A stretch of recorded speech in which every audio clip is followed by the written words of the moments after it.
hata ukienda barabarani mara nyingine, ingia katika miji yetu, utakuta vile mavazi yanavyovaliwa. Sasa ujiulize, kweli huu ni uhuru au ni ukosefu wa maadili? Ni ukosefu wa maadili. Asante. Lakini mtu anajiona mimi ndio niko huru. Ndiyo. Sasa huru, ikiwa kutembea uchi ni uhuru, basi inabidi tumpongeze punda.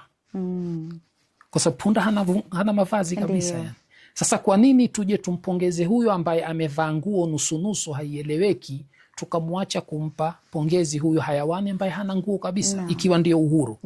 Kisha je, kuna uhuru usiokuwa na mipaka? Lazima uwe na mipaka. Asante. Kwa sababu ikiwa mimi uhuru wangu hauna mipaka, utaingia katika uhuru wako. Kweli. Na ndipo pale utakuta hakueleweki, hakutambuliki, utakuta malezi pia yenyewe yameharibika. Kwa sababu gani?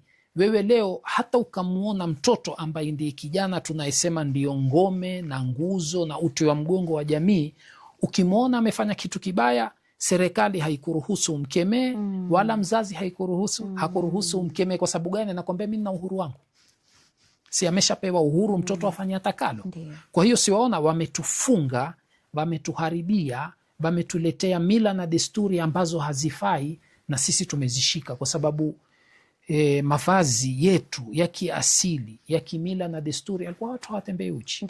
Wakivaa vizuri kweli, hawavai vitambara vya kwenye nywele wengine, lakini utakuta mavazi yalikuwa ni mazuri ya kiheshima.